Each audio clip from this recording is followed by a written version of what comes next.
Why do we have to sit here on the beach? I thought only lovers needed the solitude of nature. The solitude of nature, Blake, is to be preferred to the solitude of a prison cell. You'd miss the seagulls in Dartmoor. They tell me the birds follow the plough on the moor in winter. Maybe they do, but I've yet to hear of them using a combined harvester inside a prison. I want to show you a map, and I want to be sure that you're the only one who sees it. There's only one thing more private than an empty beach, and you and me'd look silly in one of them together. What's it a map of? The coastline where we run the stuff tomorrow night. Raker's Point, 3 miles up the coast. Here, right here. Would you show an Adams scientist how to stick iron filings on a magnet? I know that stretch of coast like the back of me hand. If you don't shut up and listen, you'll feel the back of my hand. It isn't you who's doing the running. No? Why not, then? Because you're as free as them seagulls right now. And I want you to stay that way. The Coast Guard's expecting us to try and make a run tomorrow night. They never give up, the Coast Guards. They fancy themselves like the Mounties with a cutter for an horse and a big head instead of a big heart. Now, I wouldn't want to disappoint them, Blake. I've got a soft spot for the law. What's in you that's soft? That. Besides, if they nab some poor sucker, then things will be quiet for a bit along this line of the Cornish coast. You get me? You're a clever one, Wiggs. I'll admit that. But how do you know the runner won't squeal? There's plenty before it turns Queen's evidence to save themselves a stretch on the moor. There's a mob up in the smoke who fancy their chances when it comes to taking a bit of a flyer, so long as they think it's on the level, they'll never suspect that you even are a little bit bent, Blake. You see, you look so honest, I often wonder why you aren't the Prime Minister. Hey, what have I got to do? You're the bloke who's going to interview him. I've even made an appointment for you to see him. After I've told you what to say. How do I find this place? Easy. It's in the West End. 33 Half Moon Street.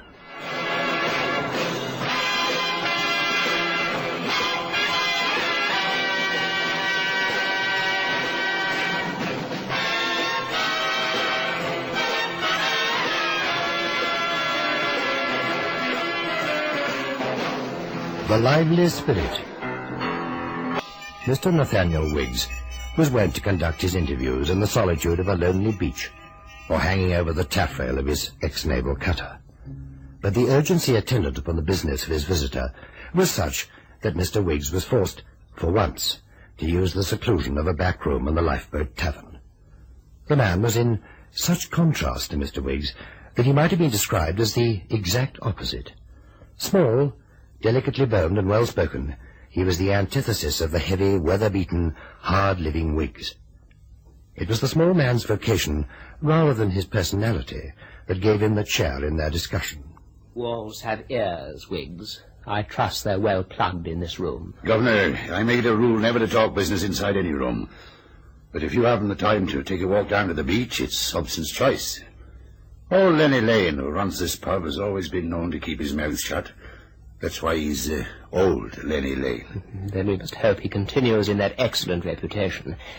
I would like to meet you one day as old Nathaniel Wiggs. I'll keep my fingers crossed, Governor. It's better than the other kind of cross, Mr. Wiggs. You have a shipment of Jamaican rum arriving tomorrow night. How did you know that? Mr. Wiggs, I don't like being interrupted. Sorry. I am connected with the organization that disposes of your cargo among the immigrants who mostly reside in Notting Hill Gate. However, I haven't come all the way to Cornwall to discuss your smuggling enterprise. The point is, the ship carrying your cargo has a passenger on board. She is there as the guest of the captain, having no passport to enter this country. But she most urgently wishes to enter this country. Unfortunately, if she attempted to land in the normal manner, she would continue to be a guest for a long time, on this occasion a guest of Her Majesty's government. However, I have given the lady my assurance that she will be landed safely on a lonely stretch of coast into the hands of friends who will see her safely delivered to an address in London. You, Mr. Wiggs, are a person who will extend this helping hand. Do I make myself clear? Yes, Governor. But at this point, my clarity becomes clouded. You see, Mr. Wiggs, we have it on good authority that this lady, operating from a hideaway in London, will use certain knowledge in her possession to effect the release of her husband, who presently languishes in Pentonville prison. This, we feel, would never do. So, although the lady is confidently expecting to be handed over to friends, she will, in fact, be handed over to her executioner. Am I allowed to ask who the executioner is, Governor? You have every right, Mr. Wiggs. It's you. Me? Here, hang on. I don't hold with murder. It's emergency, and I'm afraid you have little choice. It's almost like a war. Kill or be killed. Am I making myself clear again? Yes, Governor. Your mind is quick to absorb the situation, Wiggs. I'm not at all surprised that you're a successful smuggler. I know you don't like to be interrupted, but one of my men is due to leave, and I'd like to hold him up now that this new thing's come up, Yes, you see. by all means. Thanks. By all means. Hey, Nick, yes? Has Blake left yet? No, not yet. Well, tell him to hang on, Willie. He's not to go until he's seen me. Right? Don't bother to bolt it again, Mr. Wiggs. I'm off now. You have complete carte blanche. Do it any way you like, but make sure she is quite dead. It doesn't matter if the police find her and identify her. Nothing matters at all, so long as she's dead. The police? Or Coast Guards even, Governor? Just as long as the information that's bursting for release from her brain cells is confined there forever. That is, you've got quite a way of putting things. The nature of my work demands an exact precision. The final payment for mistakes is so very final.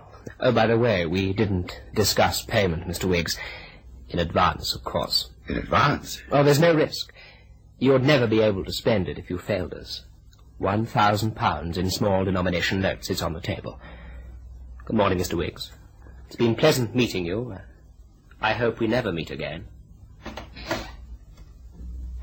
1,000 quid in cash. Blood money. Here, I don't like it. Wiggs me, Artie, if ever that scheming brain of yourn had to work overtime, it's now. Let me think. Nobby the pen. Yes, Nobby the pen. Now, who'd know how to get hold of him? Ah, Oxford Charlie. Yes, he's better now.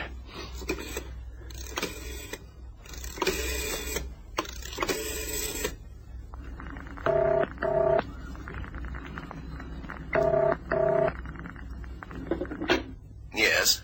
Oxford. Who's that speaking? Nathaniel Wiggs. Yes, Wiggs. Nobby the pen, I heard he's out of stir, is that right? Correct. I want him to do an urgent job for me. Nobby the pen has retired. It's a pushover for him, Oxford. I just want him to forge an identity card. Didn't I make it clear? He's retired. It's worth 1,000 quid in cash. Small denomination notes. Hello? Hello, are you still there? Yes. Oh, what do you say? I just said. Yes. Where do you want him? The Lifeboat Tavern. I'll be in the parlour. Can he make it in an hour? 2 hours. Right. Thank you, Oxford. Goodbye.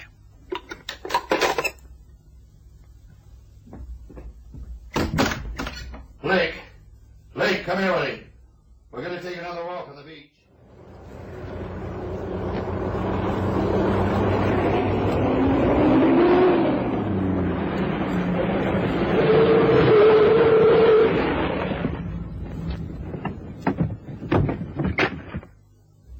Afternoon. Mr. Cannon? Yeah, right first time, and you are taking him, Mr. Blake. Yes, I'd have to call you down here like this. I was to have gone up to London myself, but something urgent cropped up and I couldn't make it.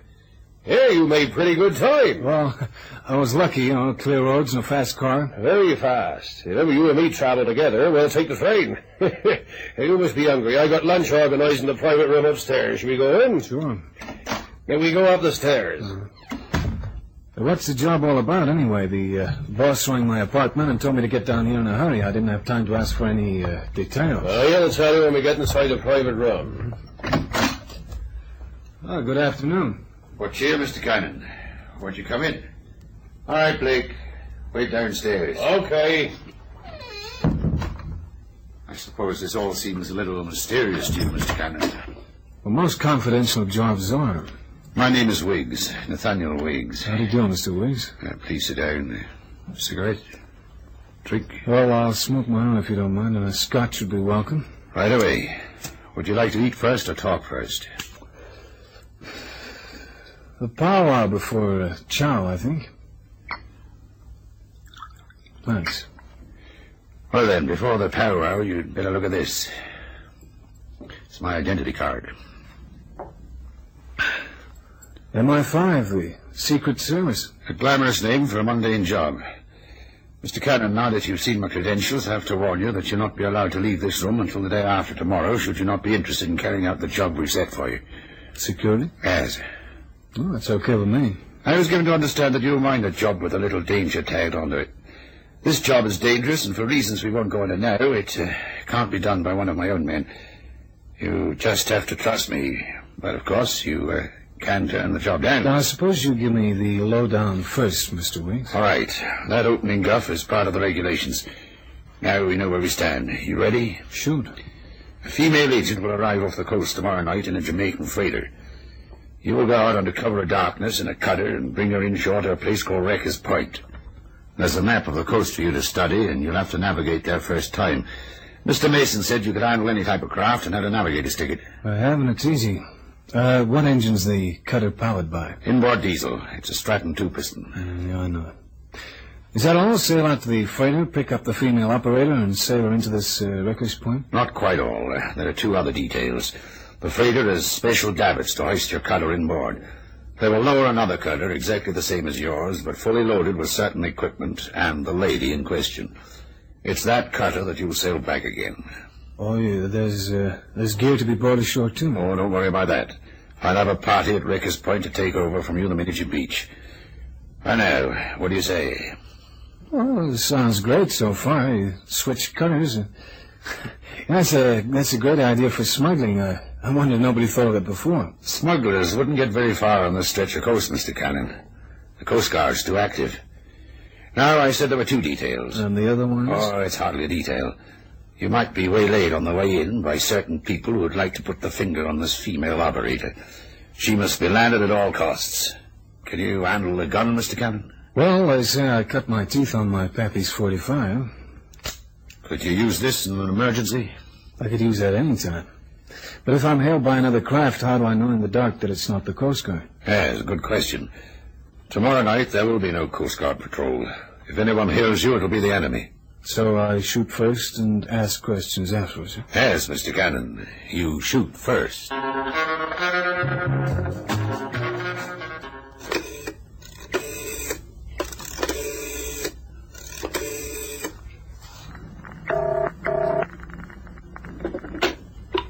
Coast Guard, Cornish Division, Captain Bowker speaking. Coast Guard, this is a tip-off. Tomorrow night, a cutter is making a run towards Wrecker's Point. The contraband Charlie is dangerous and likely to shoot if hailed. Got it? Yes. Who's that speaking? Hello? I got at it to you, Wiggs. You're a genius at getting someone else to do your dirty work. At 23:30 hours, Cannon dropped from the tiny pier into the cutter, and after quickly checking the binnacle and wheel, kicked the engine into life and headed for the open sea. An hour later, he was at the rendezvous, and cautiously circling the black hulk of the freighter that wallowed silent and dark in the swell. He tried to make out her name on the stern, but the lettering had been carefully obscured with engine grease. Effective, he thought, and easily removed before she re-enters the shipping lanes at dawn. A voice hailed him from the darkness, a voice that had obviously been expecting someone else.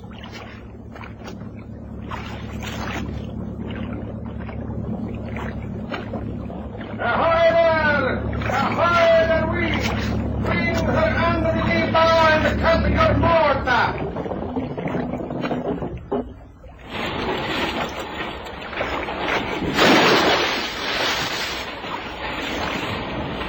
Make fast the fore and aft! Both painters fast, all away!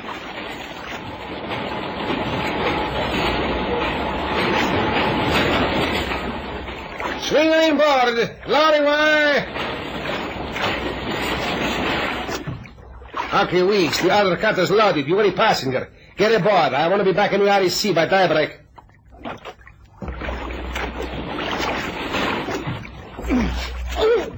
Sorry. Swing out the davits!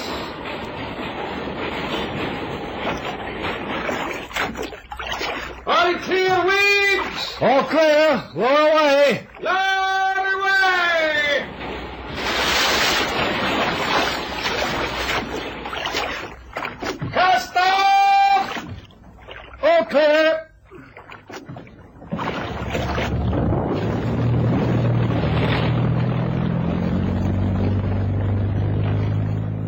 Sorry I jumped on your toe back there.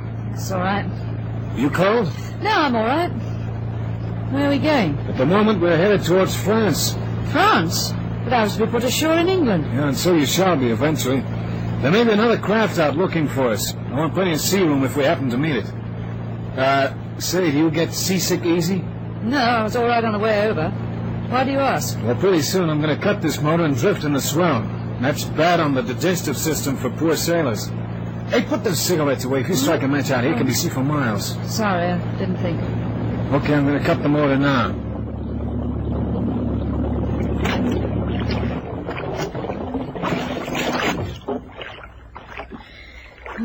How long do we have to wait like this? Now, your stomach getting queasy? No, it's a bit jagged on the nerves. You should have learned to chew tobacco. And don't bother about my peeling my clothes off. I got swim trunks underneath. Why are you stripping down to swimming trunks? Well, you see, I feel it this way. If there's anybody looking for us, we only have to bother about them if they have a more powerful craft than ours. Say, a motor launch. If anybody's out there waiting like us to get a sound of our motor and they don't have a more powerful boat, well, then sooner or later they're going to start up their engine and we'll know where they are. But we might have to wait all night, Mr. Wiggs. Look, my name is not Wiggs. The guy on the boat got it wrong. I'm just deputizing for him. And I'll get you ashore before first light, don't you worry. What you mean is, sooner or later, you'll have to take a chance and start up your engine. Well, if they're the sort of boat where you can hear the engine idling, then we can outrun them. It's only if they're on board a larger craft with deep-seated engines that we couldn't hear idling. In either case, sooner or later, you've got to take a chance. Under the water, you can hear any idling engine. Oh, so that's why you're going to dive into the sea. The only reason. At this time of night, I usually take a different kind of dive, one with dames and soft music. Okay, here I go.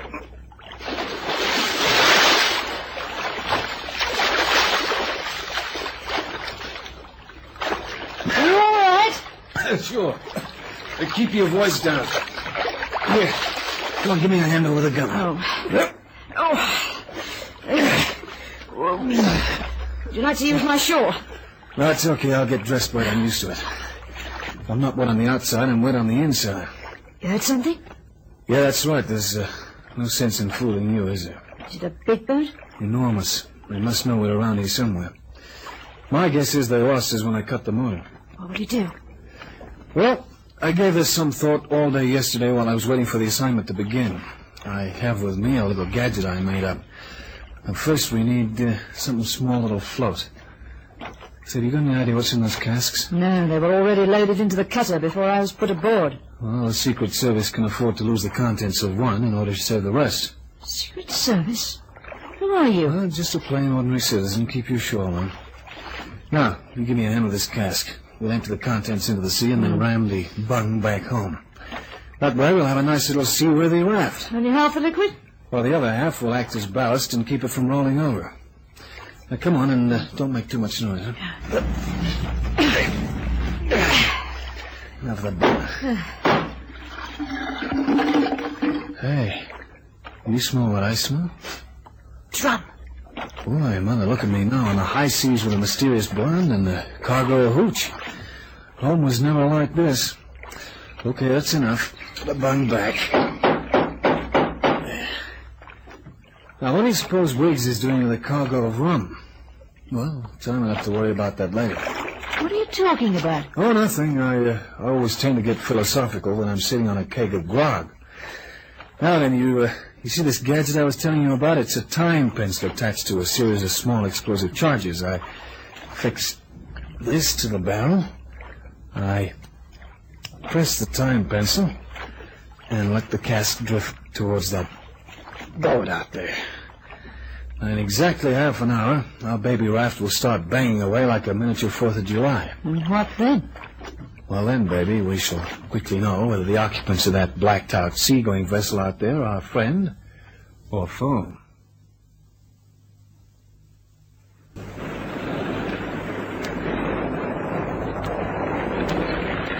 See anything out there yet, Blake? Oh, Sausage, he should either have arrived at the Coast Guard or be here on the beach by now. Here, give those night glasses to me. It's too dark. They're a waste of time. What if he makes it to the shore? After you tipped off the Coast Guard? They might have thought it was an hoax. Oh, you worry too much. If you're not careful, you'll wind up with ulcers. Say that? A single shot. That must be cannon. There's another one. Hear that? The warning siren from the Coast Guard. If he keeps on shooting now, he's done for. They've got a Vickers K machine gun mounted in the bows of their launch. He's keeping on all right. Listen to him. It couldn't be better.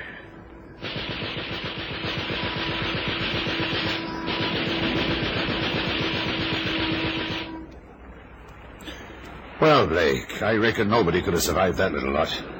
Exit Mr. Cannon and the mysterious lady. And the cargo. Come on in. Let's get back to the lifeboat cabin. I'll buy you a drink. I feel like something strong. Blake, you can have anything you want, as long as it's not wrong. There's the beach now, right up ahead. I'll run her in and you can jump ashore. Aren't you coming too? You bet. I've had enough excitement on this old tub for one night. Stand by now, I'm going to cut the motor.